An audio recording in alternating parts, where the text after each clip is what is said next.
Time for the 49ers Rush Podcast. Now, another promising undrafted free agent, because that's what preseason's about, baby. Jason Poe. He's just so damn entertaining. It's this little bitty muscle hamster out there compared to the other offensive linemen. He's downsized, but he's mean as hell. And yeah, look at the Ag Fox. Poe needs some love. What were your thoughts on Jason Poe at his second preseason game?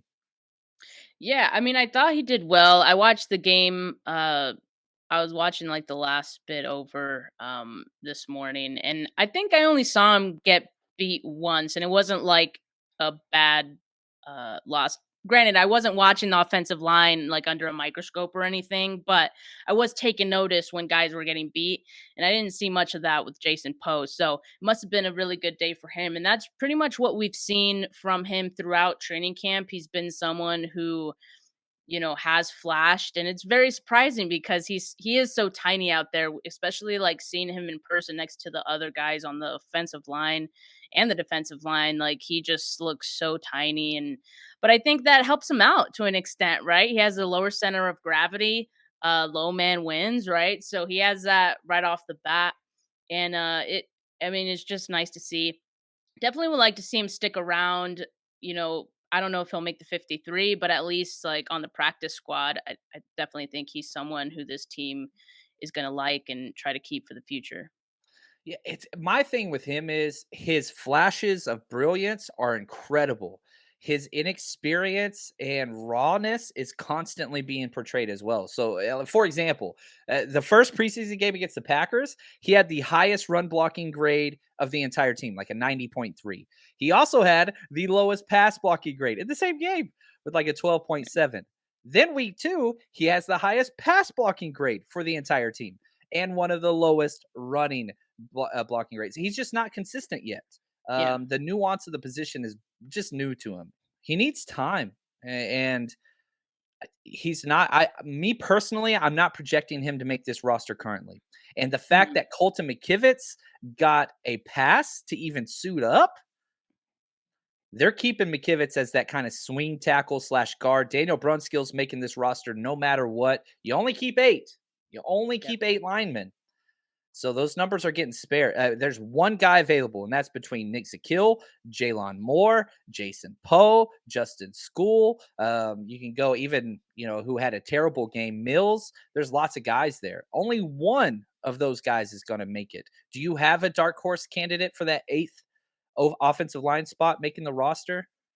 I thought Mills was up and down. I mean, he has shown some things in camp that I kind of liked, but he did struggle a bit. I will say T.Y. McGill was given that line problems. Vikings defensive lineman, a lot of the times that I saw our guys being beat, it was against McGill. So make of that what you will. But yeah, I mean, I thought Zakelj had a pretty rough go too. Yeah, he gave up one pressure, one quarterback hit, and he didn't get near as many snaps as everybody else. I thought he was injured when they took him out, but apparently no injury there. But I was expecting him to be on the injury report.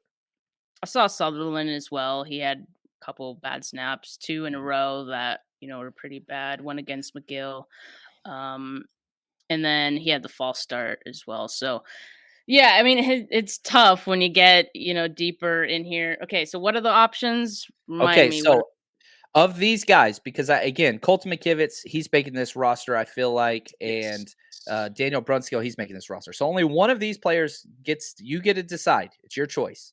Okay. Jason Poe, Jordan Mills, Justin School, Keaton Sutherland, Nick Zakiel, Sam Schluter, Donovan West. One of those guys. That's it. That's all we got room for.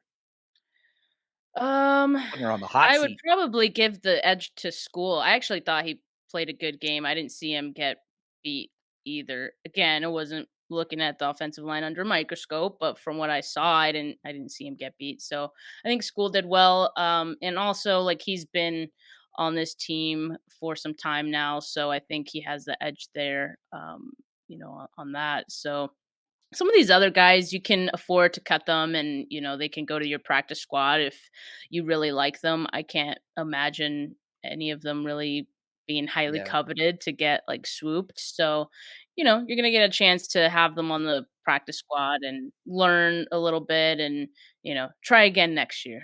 I'll say this about School. He never needs to play on the right side of the line again. He is at his best on the left. If you go back to the 2019 season, whenever he stepped in for Staley when he was hurt, left side incredible. You put him on the right side, you're asking for trouble. And so some players you just got to understand it just doesn't work on both sides. Big Papa asked this: what was Poe's PFF grade? He had 2 grades: 84.8 pass blocking against the Vikings and a 49.9 run blocking. So again, yeah, hot and cold, baby. That's just kind of what he looks like.